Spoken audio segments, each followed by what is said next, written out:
Sejam muito bem-vindos, meus queridos irmãos, minhas queridas irmãs em Cristo, a mais esse nosso momento de devoção. Que Deus Pai, Filho e Espírito Santo esteja com todos nós nesse momento que queremos refletir na Sua Santa Palavra. Amém.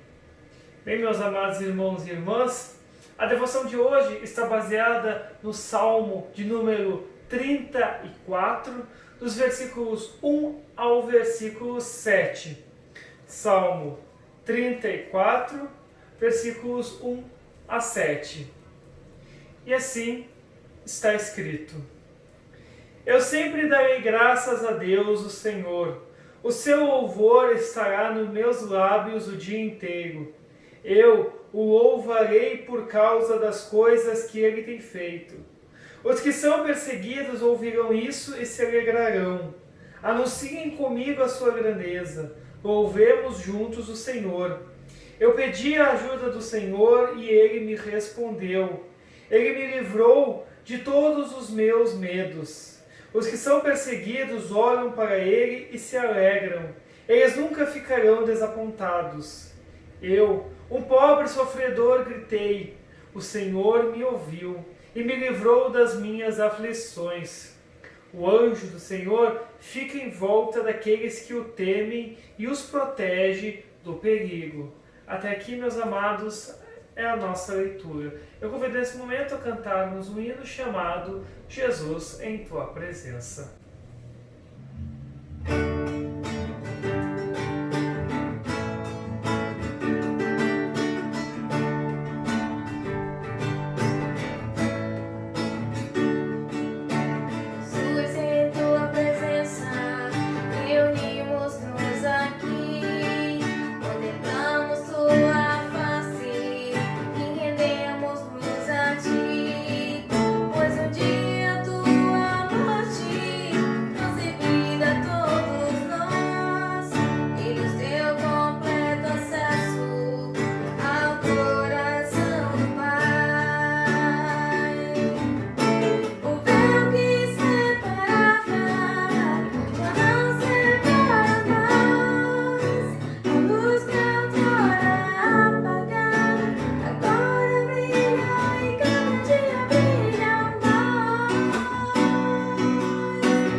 Amados irmãos, eu acredito que todos vocês concordam e sabem que o tempo de Deus, embora seja perfeito, ele não é nada parecido com o nosso senso de tempo, não é verdade?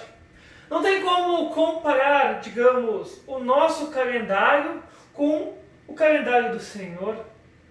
Por exemplo, em certa ocasião, o salmista afirma, assim como também posteriormente Pedro também menciona isto: diante de ti, 1000 anos são como um dia, ou como o dia de ontem, que já passou. São como uma hora noturna que passa depressa.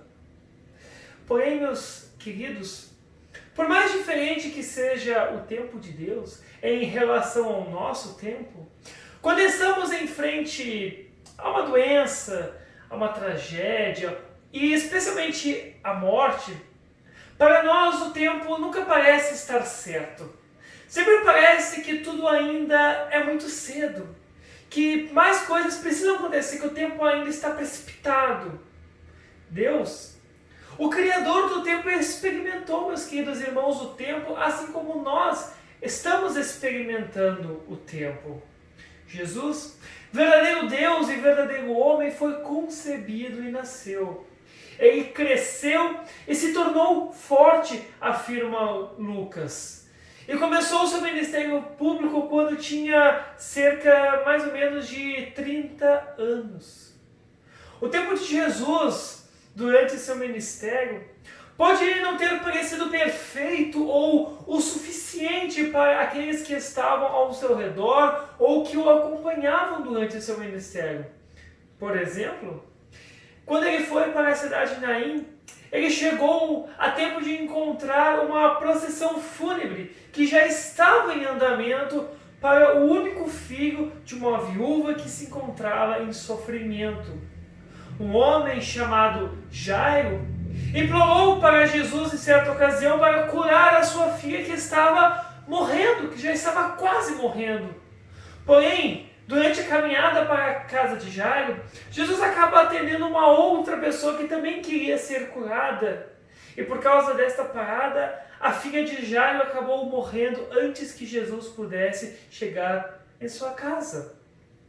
Ele intencionalmente demorou para voltar, por exemplo, para Betânia, chegando depois que seu grande amigo Lázaro já havia morrido há cerca de 3 dias. E quando chegou a hora da própria morte para Jesus, o tempo para ele parece que desacelerou, pois, afinal de contas, quanto mais se aproximava de sua morte, mais parece que durava aquelas últimas horas. Toda a sua provação, todas as suas surras, todas as suas humilhações, todas as horas que ele teve que sofrer na cruz. E por fim, o tempo dele terminou. Bem, meus queridos e amados irmãos, o corpo de Jesus, após isso, foi preparado para o sepultamento e selado na sepultura. O tempo passou, e na primeira alvorada da Páscoa, seu túmulo foi encontrado aberto e vazio.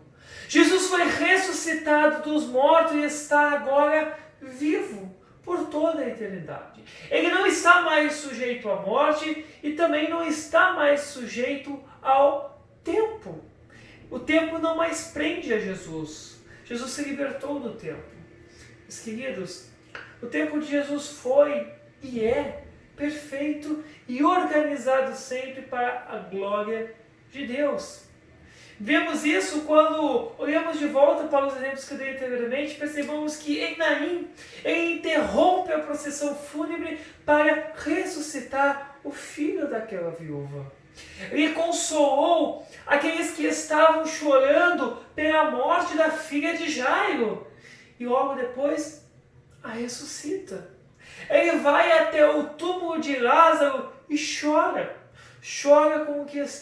com aqueles que estavam em luto, chora pela dor da morte de seu amigo. E então ele ordenou que a tumba fosse aberta e ressuscitou Lázaro.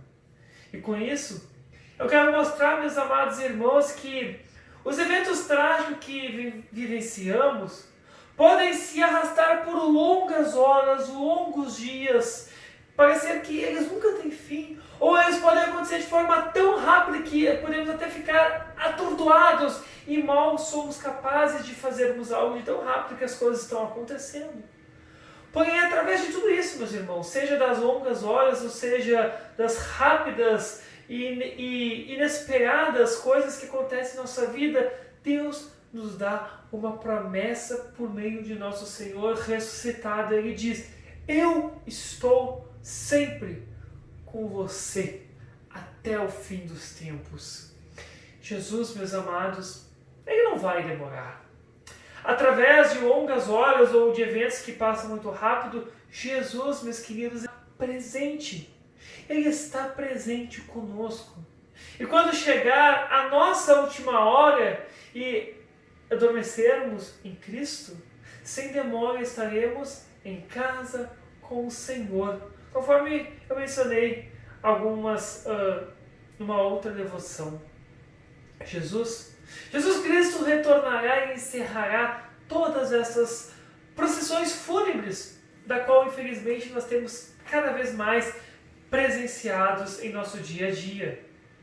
E assim também, como ele fez com a filha de Jairo e o jovem Naim, o nosso Senhor nos chamará, sim, nos chamará para nos levantarmos de nossos sonos e ressuscitarmos na sua glória. Seremos ressuscitados fisicamente de nossos túmulos e que serão deixados tão abertos e tão vazios quanto o túmulo de Lázaro, tão abertos e tão vazios quanto o túmulo do nosso próprio Senhor. O tempo, é claro, será perfeito. E não será conforme o nosso tempo, mas conforme o tempo dele. Pois por mais dificuldades e mais provações que enfrentamos no nosso dia a dia, meus queridos irmãos, Deus está de olho em nós. Deus está nos cuidando, Deus está nos protegendo, para que tudo ocorra em nossa vida conforme a sua vontade, conforme o tempo que Ele preparou para nós. Que Deus Pai, Filho e Espírito Santo guardem essas palavras em nossa mente e no nosso coração. Amém. Bem, meus queridos e amados irmãos, eu gostaria então, nesse momento, convidar a juntarmos nossas mãos e orarmos ao nosso Pai Celestial.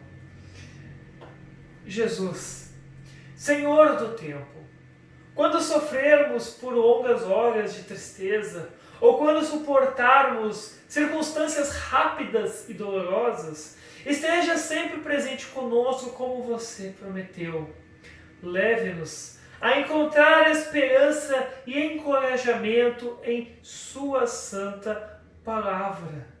Alimente nossa fé com perdão por meio de sua palavra, de sua ceia, nos lembrando sempre também, através do Teu Espírito Santo, do nosso batismo.